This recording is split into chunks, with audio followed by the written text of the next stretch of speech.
ورسوله النبي الكريم ونحن على ذلك لمن الشاهدين والشاكرين والحمد لله رب العالمين. وترى الشمس إذا طلعت تزاور عن كهفهم. اصحاب کہف کا تذکرہ چل رہا ہے. کل کے درس کے اندر یہ تذکرہ ہوا تھا کہ ان نوجوانوں نے آپس کے اندر بادشاہ کے چلے جانے کے بعد بادشاہ تو دھمکی دے کر گیا تھا کہ اگر تم نے میرا دین قبول نہیں کیا تو تمہاری سزا جو ہے موت ہے، قتل ہے. البتہ تم نوجوان ہو، تمہاری نوجوانی پر رحم کھاتے ہوئے میں اس وقت تو تم کو سزا نہیں دیتا، تم کو کچھ مہلت دیتا ہوں. اس مہلت کے زمانے کے اندر تم سوچ لو، بچار کر لو، اور آنے کے بعد اگر تم نے اپنے خیالات کو نہیں بدلا تو تمہاری سزا موت ہے. چنانچہ وہ تو چلا گیا. اس کے جانے کے بعد وَإِذِ اعْتَزَلْتُمُوهُمْ وَمَا يَعْبُدُونَ إِلَّا اللَّهِ، ان نوجوانوں نے آپس کے اندر یہ مشورہ کیا کہ دیکھو ہم کو تو بہت سخت دھمکی دی جا رہی ہے، ہمارے ایمان سے ہٹانے کے لیے نہ معلوم کیا کیا کوششیں کی جا رہی ہے. یہ تو صاف بات ہے کہ ہم عقیدے میں تو ان کے ساتھ ہے نہیں. ہمارا عقیدہ وحدانیت کا ہے، کفر و شرک کا ہمارا عقیدہ نہیں ہے. تو وَإِذِ اعْتَزَلْتُمُوهُمْ، جب تم ان سے علیحدہ ہو گئے عقیدے کے اعتبار سے، وَمَا يَعْبُدُونَ، اور جن بتوں کی وہ پرستش اور عبادت کرتے ہیں ان سے بھی الگ ہو گئے، لہذا ان کے عقیدے سے بھی ہم الگ ہیں، اور ان کی عبادت جن کی وہ کرتے ہیں ان سے بھی الگ ہے. الا اللہ، البتہ ہم اللہ سے الگ نہیں ہوئے. اللہ کے ساتھ تو ہمارا تعلق ہے، بلکہ اللہ ہی کی وجہ سے تو ہم نے ان تمام کو چھوڑا ہے. لہذا اللہ سبحانہ و تعالیٰ کی ذات عالی کے ساتھ تو ہمارا تعلق قائم رہنا ضروری ہے، اور اس کو قائم رکھنے کے لیے ہم کو فکر کرنا چاہیے کہ ہم اللہ کی جو معبود حقیقی ہے، برحق ہے، ان کی عبادت کرتے رہیں. لہذا مشورہ یہ ہوا کہ ہم یہاں سے نکل جائیں، اپنے وطن کو، اپنے گھروں کو، اور اپنی عیش و عشرت کو، سب کو چھوڑ دیں. فَأَوُوا إِلَى الْكَهْفِ، اور غار میں ہم جا کے پناہ لے لو. غار میں کسی جگہ ہم پناہ لے لیں اور وہاں اللہ کی عبادت کریں، اور پھر اپنا معاملہ اللہ کے حوالے کریں، اور پھر اللہ سے امید رکھیں کہ ہم اللہ کے لیے ہجرت کر رہے ہیں، اپنے گھر کو، اپنے آبا و اجداد کو، اپنے تعیش کو، اپنے مال دولت کو چھوڑ رہے ہیں، تو اللہ ہمارے کاموں کی انشاءاللہ رہنمائی فرمائے گا. يَنْشُرْ لَكُمْ رَبُّكُمْ مِنْ رَحْمَتِهِ، تمہارے لیے تمہارا رب اپنی رحمت نچھاور کرے گا، اپنی رحمت کو پھیلا دے گا. وَيُهَيِّئْ لَكُمْ مِنْ أَمْرِكُمْ مِرْفَقًا، اور تمہارے لیے تمہارے معاملے میں آسانی مہیا کرے گا. کوئی نہ کوئی اللہ راستہ نکالیں گے حفاظت کا، اور انشاءاللہ ہم اس ظالم اور جابر بادشاہ کے ظلم و ستم سے انشاءاللہ محفوظ رہیں گے. چنانچہ مشورے کے مطابق یہ لوگ اپنے گھروں سے نکل گئے، اور نکل کر ایک غار میں جا کر انہوں نے پناہ لی، اور غار کے اندر جا کر اللہ کی عبادت میں مشغول ہو گئے. چونکہ نکلنے کے وقت انہوں نے دعا کی تھی اللہ سبحانہ و تعالیٰ سے، ربنا ہب لنا من لدنک رحمہ وہیئ لنا من امرنا رشدا، کہ اللہ ہم پر اپنی رحمت نازل فرمائیے اور ہمارے معاملے میں رہنمائی فرمائیے. اور یہاں بھی یہی امید کر کے نکلے تھے، ینشر لکم ربکم من رحمتہ ویہیئ لکم من امرکم مرفقا. چنانچہ مشورے کے مطابق غار میں چلے گئے. جب یہ لوگ جا رہے تھے تو ان کے پیچھے پیچھے ایک کتا بھی ہو گیا. اس کو بہت ہٹانے کی کوشش کی، مگر وہ ساتھ ہی چلتا رہا. اللہ نے اس کو گویائی بھی عطا فرمائی کہ دیکھو میں اللہ کے دوستوں کو محبوب رکھتا ہوں، میں تمہارا دشمن نہیں ہوں. لہذا وہ بھی ساتھ ساتھ چلتا رہا. چنانچہ یہ حضرات غار میں چلے گئے، اور غار میں جانے کے بعد کھو میں، گوفے میں جانے کے بعد اللہ تعالیٰ کی عبادت کرنا شروع کی. اب اللہ سبحانہ و تعالیٰ نے ان کی حفاظت کا جو عجیب و غریب انتظام فرمایا. وہاں جانے کے بعد یہ عبادت میں مشغول ہوئے، اور پھر اس درمیان کے اندر جیسا کہ پہلے ذکر کیا گیا تھا، اپنے ایک ساتھی کو بھیجا کرتے تھے کہ وہ شہر میں جا کر کچھ کھانے پینے کی چیزیں لے آئے، اور شہر میں ابھی کیا نیوز چل رہے ہیں، کیا حالات ہمارے بارے میں ہو رہا ہے، وہ حالات بھی ہم کو بتاتے رہے. چنانچہ ان ساتھیوں میں سے ایک ساتھی کا نام تملیخہ ہے. تو تملیخہ کو متعین کیا کہ وہ شہر جایا کرے لباس اپنا ڈریس بدل کر، کہ کوئی اس کو پہچانے نہیں. چنانچہ جاتا تھا، آتا تھا، جاتا تھا، آتا تھا. ایک دن وہ گیا تو شہر کے اندر بادشاہ آ چکا ہوگا، اور آنے کے بعد دیکھا کہ وہ غائب ہو گئے. وہ نوجوان جن کے بارے میں دھمکی دے کر گیا تھا، ان کو کہہ کر گیا تھا کہ تم کو مہلت دے رہا ہوں، تم مہلت سے موقع سے فائدہ اٹھاتے ہوئے اپنے بارے میں کچھ سوچ لو، تو آنے کے بعد اس کو پتہ چلے کہ وہ غائب ہو گئے ہیں تھے، شہر کے اندر ہے ہی نہیں، تو اس نے باقاعدہ ان کے گھر والوں پر وارنٹ جاری کیا کہ کہاں گئے بتاؤ، جیسے ہوتا ہے عام طور پر گھر والوں کو پکڑتے ہیں، ان کا پتہ بتاؤ، ان کا یہ کرو وہ کرو وہ کرو۔ تو تملیغہ نے آ کر اپنے ساتھیوں کو یوں کہا کہ آج تو ہمارے بارے کے اندر بڑی سخت کارروائی ہو رہی ہے اور بہت سخت طریقے سے ہماری تلاش کی جا رہی ہے، ہمارے گھر والوں کو پریشان کیا جا رہا ہے۔ لہذا بیچارہ روتا ہوا آیا اور روتے ہوئے آ کر اپنے ساتھیوں کو یہ تمام حالات بیان کیے۔ وہ تمام کے تمام ساتھی فکر مند ہو گئے، اللہ کے سامنے سر بسجود ہوئے، نماز کے اندر مشغول ہو گئے اور اللہ سے دعا فرمایا کہ اللہ اپنے کرم سے اپنے فضل سے ہماری حفاظت فرما۔ چنانچہ اس سے پہلے والی آیت کے اندر یہ آیا ہے فَضَرَبْنَا عَلَىٰ آذَانِهِمْ فِي الْكَهْفِ سِنِينَ عَدَدًا، ہم نے ان کی حفاظت کا ایک سامان تو یہ کیا کہ ان کو سلا دیا کہ یہ غم اور فکر اور یہ ٹینشن ان کے دلوں پر باقی نہ رہے، سو جائیں اور سو جانے کے بعد ان کی حفاظت کا اسباب ہم اختیار پیدا کریں گے، لہذا ان کو سلا دیا۔ اور کتنے سال سلایا؟ 1 رات 2 رات 3 رات نہیں، 309 سال، 300 ایئرس اور 9 سال پلس، تو 309 سال تک اللہ سبحانہ وتعالیٰ نے ان کو سلا دیا۔ اب یہ بادشاہ نے ان کی بہت تحقیق کی، بہت انکوائری کی، بہت زیادہ تلاش کیا، لیکن میں نہیں ملا، ان نوجوانوں کو کوئی پتہ نہیں چلا۔ اب ان نوجوانوں کو پتہ کیوں چلا؟ حالانکہ غار کے پاس یہ لوگ پہنچ بھی گئے تھے تلاش کرتے کرتے، مگر غار کے باہر اللہ سبحانہ وتعالیٰ نے ایسا ماحول بنا دیا تھا کہ کسی کی ہمت نہیں ہوتی تھی کہ غار کے اندر جائے، ایسا رعب اور ایسا وہاں کا ماحول اور وہاں کا حال۔ چنانچہ بادشاہ نے تلاش کرتے کرتے کرتے جب تھک گیا تو ان نوجوانوں کے نام لکھے ایک میٹل کے اوپر، تختی کے اوپر، اور نام لکھ کر ایک روایت یہ ہے، ایک قول یہ ہے کہ اپنے خزانے کے اندر محفوظ رکھا، اور ایک روایت ہے کہ جہاں ان کو اندازہ تھا کہ یہ اس غار کے اندر جا کر پناہ لیے ہوئے ہیں تو اس غار کے اوپر لٹکا دیا۔ اسی لیے ان کو اصحاب رقیم بھی کہا جاتا ہے ایک قول کے مطابق، اذ اول فتیۃ الی الکہف،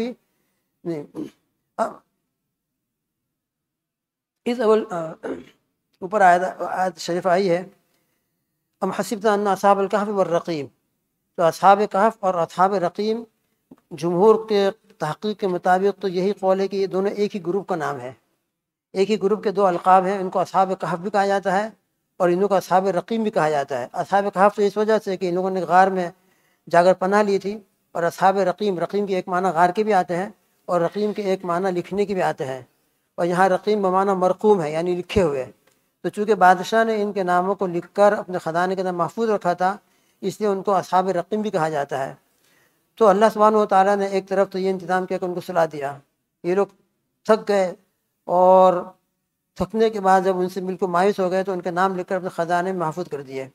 ابھی تمام کے تمام اصحاب کہف غار کے اندر جا کر سو چکے ہیں، اللہ نے ان کو آرام سے سلا دیا ہے۔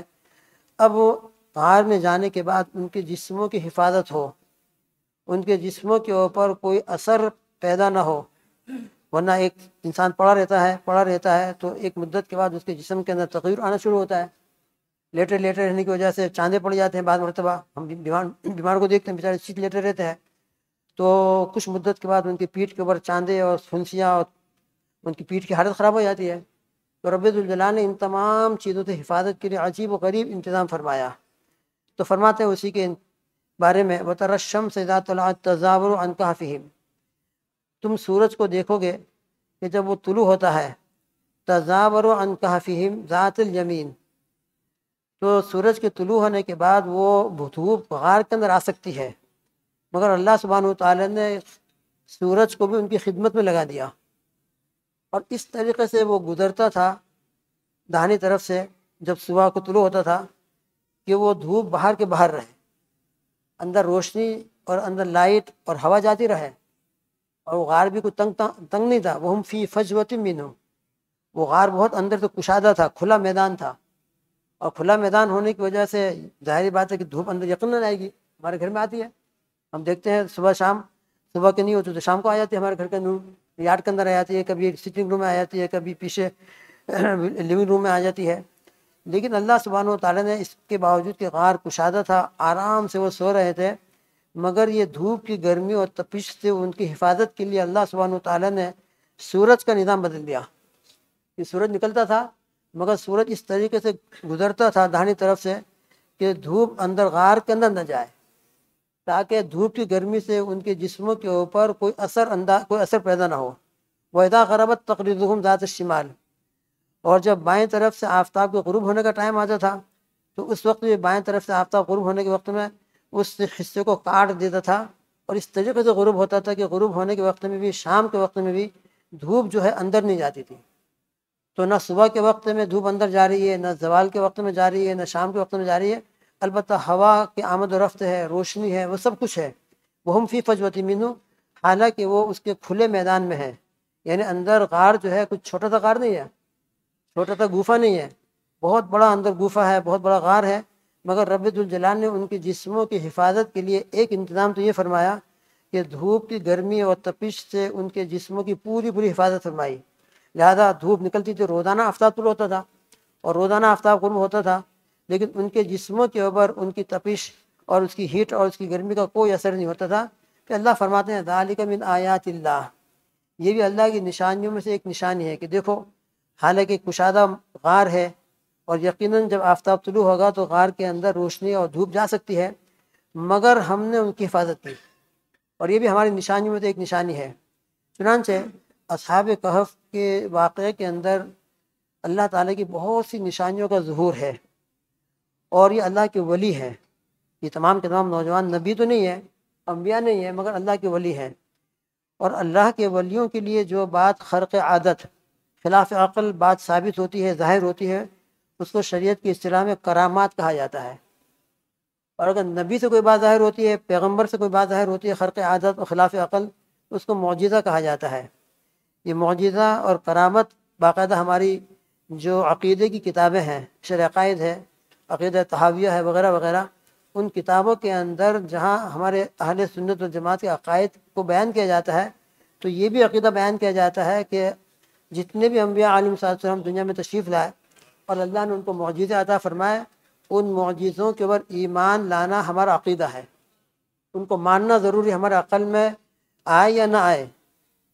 اور اسی طریقے سے اللہ کے جو ولی بندے ہوتے ہیں، نیک بندے ہوتے ہیں، اللہ تعالیٰ ان کے ہاتھ کے اوپر خلاف عادت، خلاف قیاس ایسی باتیں ظاہر فرماتے ہیں کہ جو عام لوگوں سے نہیں ہوتی ہے، عام لوگوں سے ظاہر نہیں ہوتی، مگر اللہ پاک ان کے ہاتھوں سے ظاہر فرماتے ہیں یا ان کے لیے ظاہر فرماتے ہیں، تو ان کو کرامت کہا جاتا ہے۔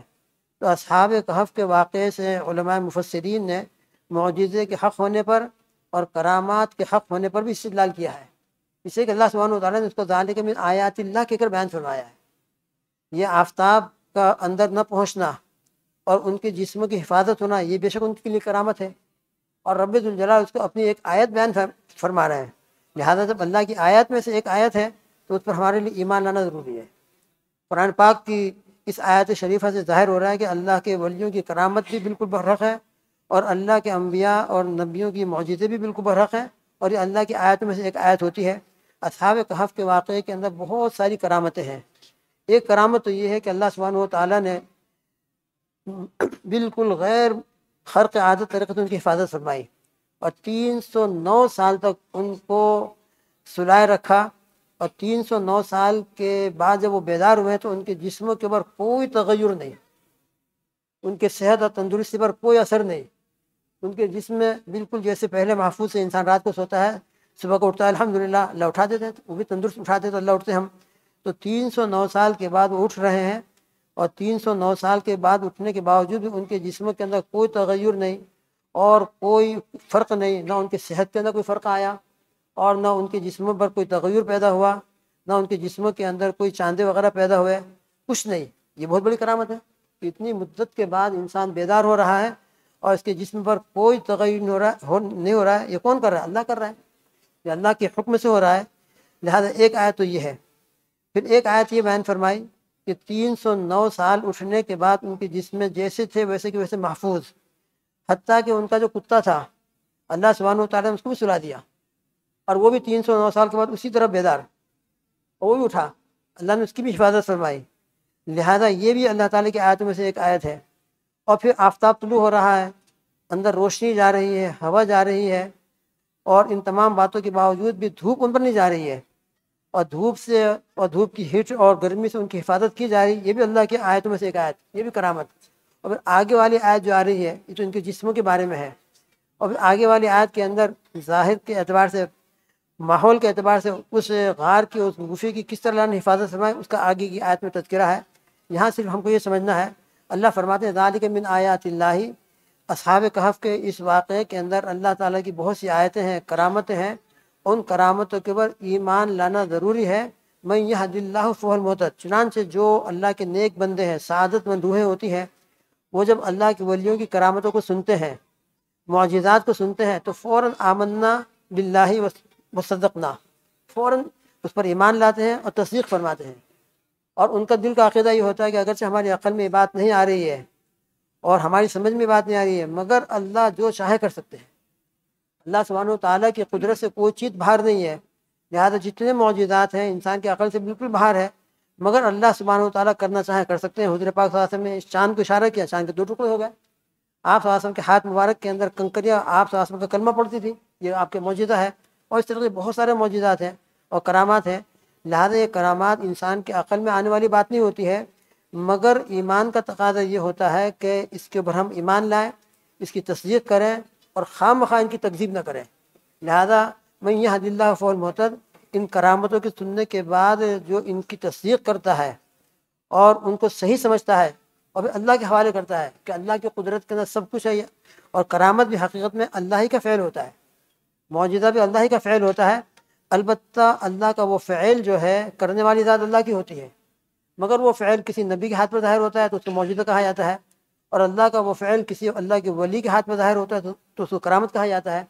تو اللہ سبحانہ و تعالیٰ چونکہ ہر چیز کے اوپر قادر ہیں، قادر مطلق ہیں، تو جو سعادت مند روحیں ہوتی ہیں، نیک وقت لوگ ہوتے ہیں، ایمان والے ہوتے ہیں، اللہ کی ذات عالیہ پر ان کو یقین ہوتا ہے، ان اللہ علی کل شیء قدیر پر ان کو پورا پورا یقین ہوتا ہے، تو وہ معجزہ سنتے ہیں یا کرامت سنتے ہیں، فوراً ان کے دل اس کو قبول کر لیتے ہیں، اپنی عقل نہیں چلاتے، اپنی عقل نہیں چلاتے، اور اپنی عقل نہ چلاتے ہوئے اللہ کی طرف ان کو ہدایت ملتی ہے۔ تو من یہد اللہ فہو المہتد، جس کو اللہ ہدایت دے دے۔ یہاں پہ ہدایت کا یہی مطلب ہے کہ کرامات اور معجزے کے سننے کے بعد انکار نہ کیا جائے، ہماری عقل میں نہ آئے تو اس کو چھوڑ دیا جائے، اپنی عقل کی کوتاہی پر اس کو معمول کیا جائے، اور اللہ کی قدرت کو سمجھتے ہوئے اس بات کا اقرار کیا جائے کہ جب یہ ولی کی کرامت ہے تو بس بالکل برحق ہے، اللہ کے ولی سے ظاہر ہو رہی ہے، ہمارا ایمان ہے، اللہ جو چاہے کر سکتے ہیں، معجزہ ہے، بالکل برحق ہے۔ لہذا جس کو اللہ تعالیٰ ہدایت دیتے ہیں وہ تو ہدایت یافتہ ہے۔ لیکن بعض مرتبہ کیا ہوتا ہے، لوگ اپنی عقل پر چلتے ہیں، ایسا بھی ہو سکتا ہے، ایسا بھی ہو سکتا ہے۔ تو جہاں یہ بات آتی ہے، چاہے معجزے کے بارے میں چاہے کرامت کے بارے میں، تو یہ ضلالت اور گمراہی ہے، پھر یہ ضلالت اور گمراہی۔ چنانچہ آگے فرماتے ہیں وَمَن يُضْلِلْ فَلَن تَجِدَ لَهُ وَلِيًّا مُرْشِدًا، اور جسے اللہ گمراہ کر دے تو آپ اس کے لیے کوئی دوست اور کوئی راہ بتلانے والا ہرگز نہیں پاؤ گے۔ لہذا معجزے اور کرامات کے بارے میں انسان اپنی عقل کو پیچھے ڈال دے اور بالکل بلا تکلف آمنا و صدقنا کہہ کر اس کی تصدیق کرے اور اس کو مانے تو ہدایت ہے۔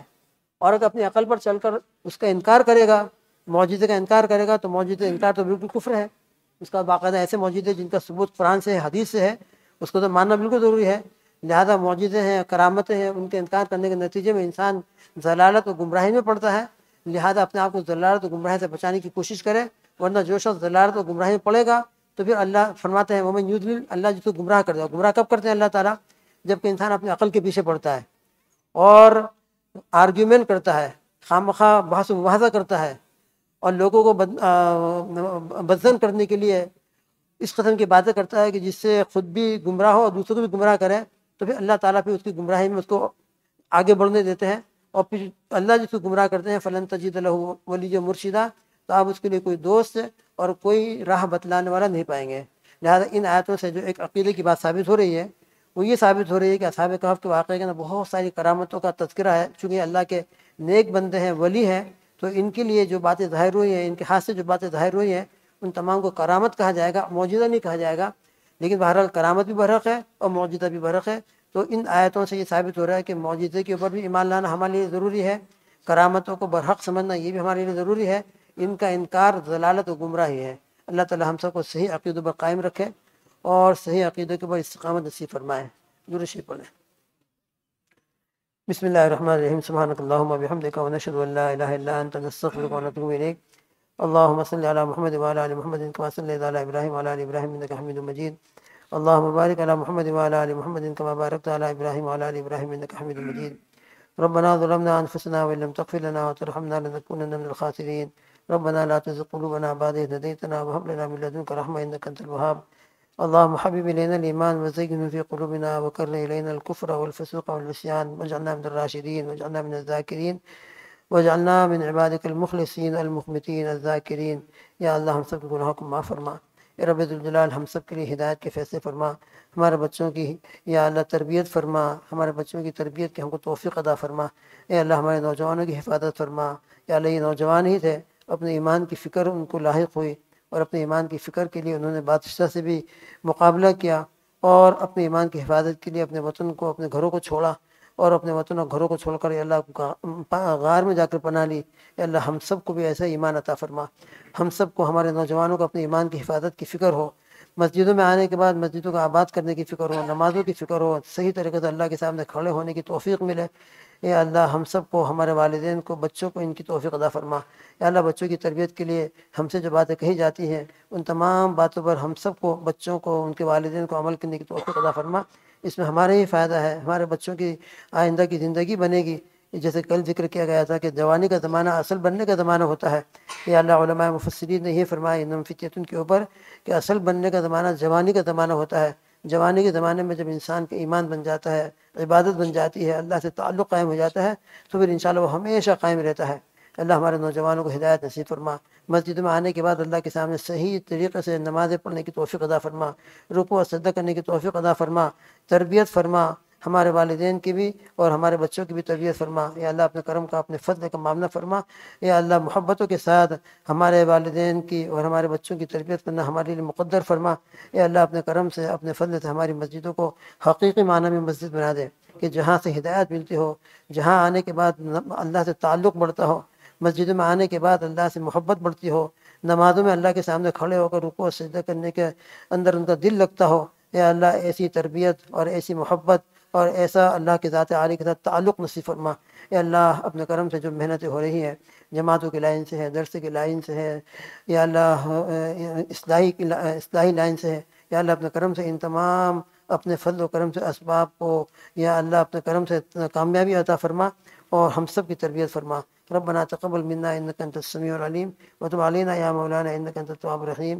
اللهم انا نسالك من خير ما سالك منه نبيك سيدنا محمد صلى الله تعالى عليه وسلم ونعوذ بك من شر ما استعاذ منه نبيك سيدنا محمد صلى الله تعالى عليه وسلم وانت المستعان وعليك البلاغ ولا حول ولا قوة إلا بالله العلي العظيم. اللهم اغفر لنا ولوالدينا ولأساتذتنا ولمشايخنا ولجميع المؤمنين والمؤمنات والمسلمين والمسلمات. اللهم إنا نسألك برحمتك التي وسعت كل شيء أن تغفر لنا.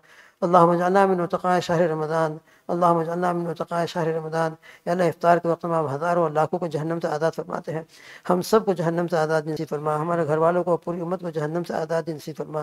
آمین اللهم آمین. اللهم صل على سيدنا محمد وآله وأصحابه وأزواجه أجمعين. سبحان ربك رب العزة عما يصفون وسلام على المرسلين والحمد لله رب العالمين برحمتك يا أرحم الراحمين.